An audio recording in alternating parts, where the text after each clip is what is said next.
Yes, you guys, how you all doing? I'm UniFC, this is Blue Lions TV, and today I'm here to bring you guys another news daily video. Now, I'm going to speak about 3 stories for today, and naturally, they are going to center around the latest surrounding Kai Havertz, and I can tell you guys that I'm hearing a few things too, and I can share them with you guys.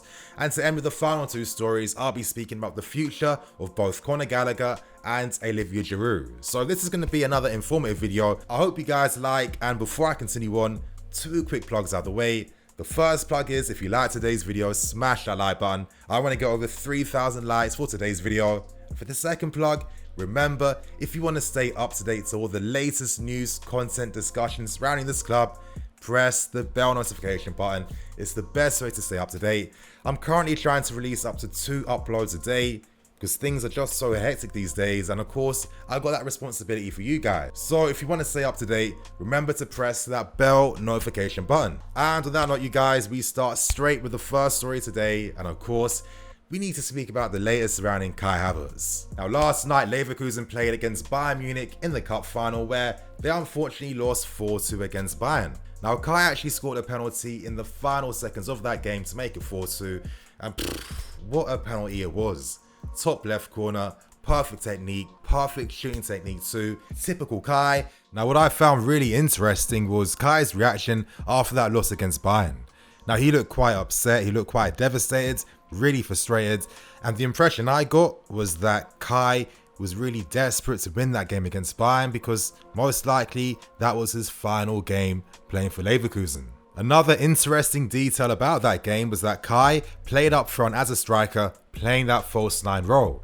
I feel like this is a role that we may see him playing at times during the season, of course, if we sign him in the first place. Now, I think it's time we move things on to the news coming out surrounding Kai. Now, news broke right after that game, and it was pretty big. It suggested that Kai Havertz wants to hold immediate talks with the Leverkusen management to discuss his future. Now, at this point in time, we do know that Bayern Munich have ruled themselves out from signing Kai in this window because they can't afford him and they're prioritizing other areas. And in the case of Real Madrid, they're pretty hesitant at this point in time. For them to fund a move for Kai, they need to sell players first. However, it's very hard to move players on massive deals or massive contracts during this current COVID climate now. For example, Gareth Bale was a player they were hoping to move on. However, the guy's like nearly on £500,000 a week. What team is paying that type of money? Absolutely no one. And the second I heard that Madrid had to fund a move by selling players first, I knew they weren't serious, you guys. But anyway, we move on and we continue on with the story. And I think this moves on nicely to some of the things that I've been hearing. Now, right now, the big selling point to really entice Kai to sign for us is that we need to secure a Champions League spot.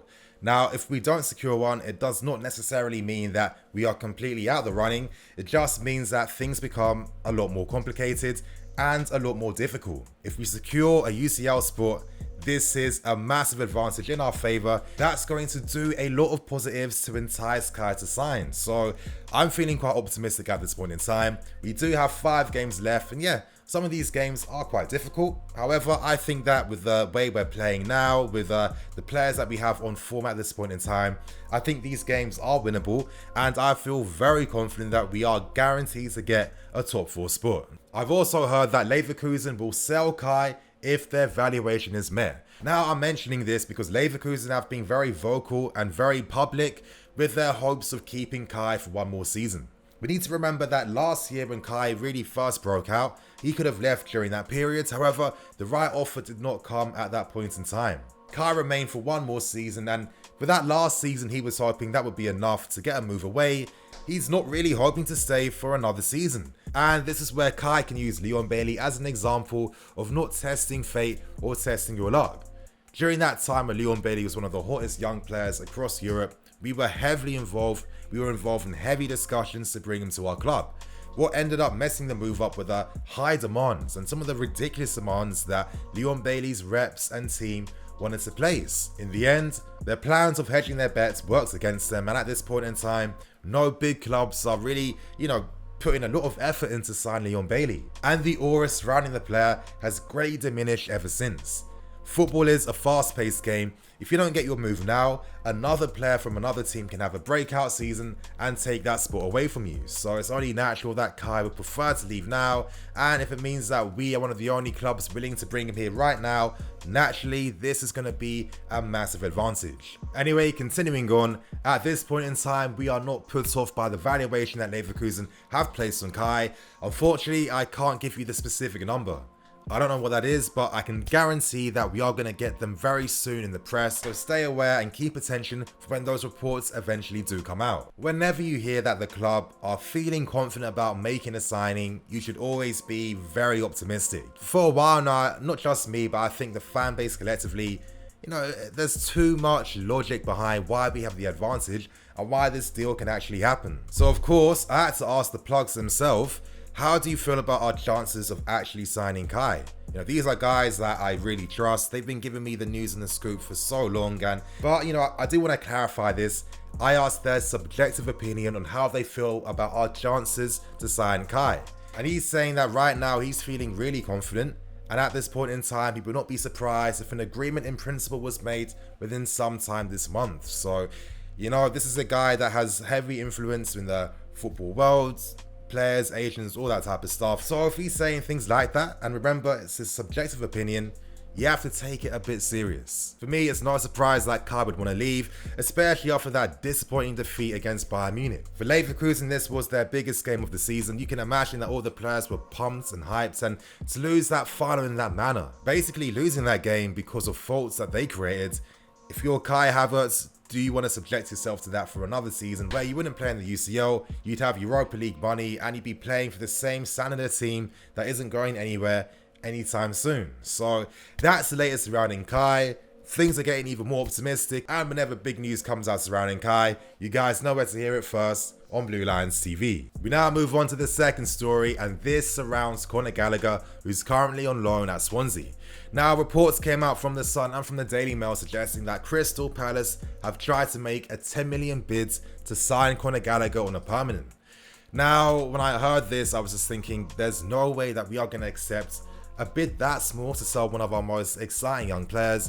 It doesn't make any sense, and this kind of contradicts news that came out earlier not too long ago, with Conor himself stating in an interview that ideally, if Lampard had come back to the team next season, he would be ready. But if that doesn't come and the club decide to let him go out on loan again, Conor said he is equally happy, so there's no way that we'd consider selling him.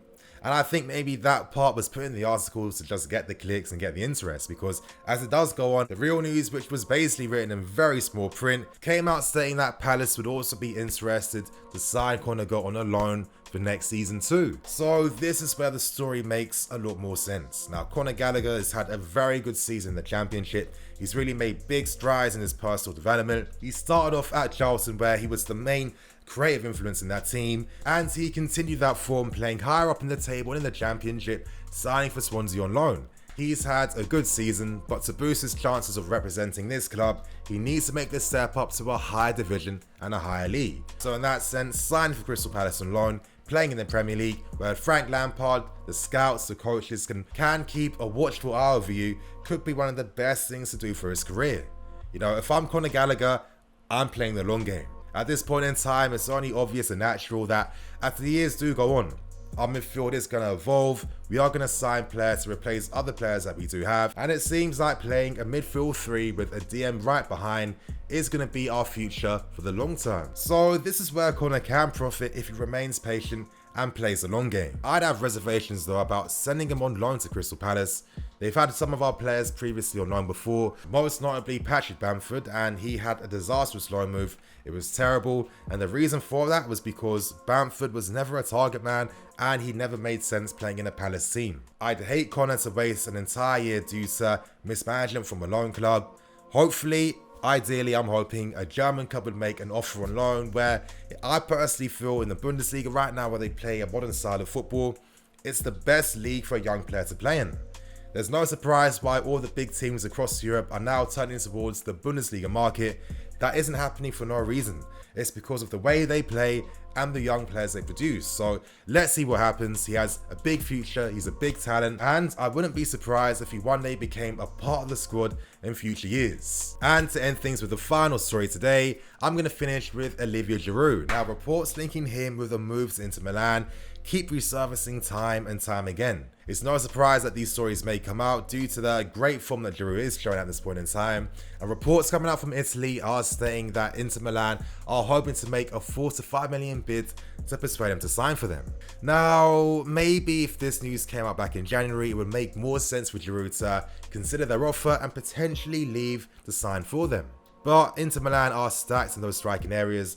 They haven't sold Lautaro Martinez just yet, and without Barca moving financially, maybe that deal to Barcelona just might not happen in the first place. So if Giroud was to leave for us and sign for them, there's a big possibility that he could be the third choice option. At this point in time, we've just signed Werner, we have Tammy Abraham, and Tammy's form hasn't been there just yet, and this could be the factor that maybe entices Giroud to remain at this club because he feels like he could win a place over the other strikers. So it's definitely something to see, and to be honest, I don't see Giroud leaving at this point in time. I think with the Euros coming next year, if he was to leave, he'd have to sign for a club that's playing him week in, week out. He can't be moving to an Inter Milan where he's still going to be the second or third choice option.